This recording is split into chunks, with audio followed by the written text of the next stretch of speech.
महाराष्ट्र दिनाच्या आणि कामगार दिनाच्या तुम्हा सगळ्यांना खूप खूप शुभेच्छा. हाय, मी समृद्धी. ऑब्व्हियसली आज सुट्टी आहे, पण याआधी पण मी सांगितलं होतं ते म्हणजे जेव्हा मला सुट्टी असती तेव्हा सकाळी लवकर जाग येते आणि जेव्हा मला कोर्टमध्ये जायचं असतं तेव्हा अलार्म माझा ओरडून ओरडून शांत होतो, पण मला काही जाग येत नाही. आणि आज पण सेम तसंच झालं. सकाळी लवकर म्हणजे 8 वाजता उठल्यावर माझं मॉर्निंग रुटीन फॉलो केलं, पण चहा आणि बिस्किट खायची सवय कधी लागली हे मला समजलंच नाही. अँड गाईज, काल मी जे सुट्टीचा दिवस यूज करून नेल्स बनवले होते ते आज इतके सुंदर दिसत होते. 10 वेळा स्वतःच्याच नेल्स कडे बघून झाल्यानंतर आमचं अचानक ठरलं की आज दोघींना पण सुट्टी आहे, तर आज मस्त असं चटपटीत काहीतरी बनवूया. काय जे जे लागतंय ते सगळं घेऊन आलो आणि आज काय बनवणार आहे ते थोड्याच वेळात सांगणार आहे. अँड गाईज, जेव्हा मी आणि पसंतीदा रूममेट सोबत असलो की आमच्या सोबत असं काहीतरी घडतं. म्हणजे कधी न बंद पडणारी आमच्या सोसायटीची लिफ्ट आज बरोबर आम्ही दोघी सोबत असताना बंद पडली. मग काय स्वतःचेच 2 पाय उचलत रूम वरती पोहोचलो आणि रूम वरती पोहोचल्यानंतर समजलं सगळं सामान तर घेऊन आलो, पण या मॅडम कॉर्नफ्लोअर आणि मैदा दोन्ही पण विसरले. आता तर काय बनवून खायचा मूड गेलाच होता. मग म्हटलं चला चहा ब्रेक घेऊया, म्हणून परत एकदा चहा आणि बिस्किट खाल्लं आणि आता मला समजलं की माझ्या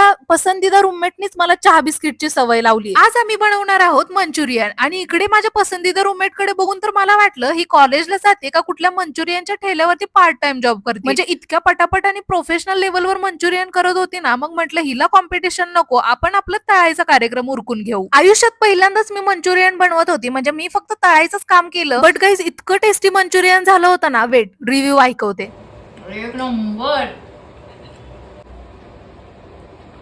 एक नंबर. चला, मंचुरियन तर एकच नंबर झालं, मस्त असं जेवण झालं आणि आता आम्हाला कॉन्फिडन्स आला की आम्ही जेवण करण्यालायक जेवण बनवतो. त्यानंतर इव्हिनिंगला आम्हाला जायचं होतं खडकवासला डॅम वरती. खडकवासला डॅम वरती जायचं रिझन म्हणजे आम्हाला पाहायचा होता सनसेट, पण इतकं घाण ट्रॅफिक लागलं की सनसेट ट्रॅफिक मध्येच एन्जॉय करावा लागला. आता इतके लांब आलोच आहे तर म्हटलं चला थोडा वेळ बसू, म्हणून मस्त अशी भेळ ऑर्डर केली आणि दोघींनी मिळून मस्त भेळ संपवली. सनसेट तर बघायला भेटला नाही, पण इकडे बसल्यानंतर इतकं सुंदर वाटत होतं ना, खरंच एक वेगळी शांतता मिळाली. त्यानंतर परत घरी आलो आणि घरी आल्यानंतर खूप कंटाळा आला होता, म्हणून चला आजचा व्लॉग इथंच थांबवते. भेटूयात उद्याच्या नव्या कोऱ्या व्लॉग मध्ये. Till then take care and bye. आणि अजून पण फॉलो केलं नसेल तर पटकन फॉलो करा, सबस्क्राईब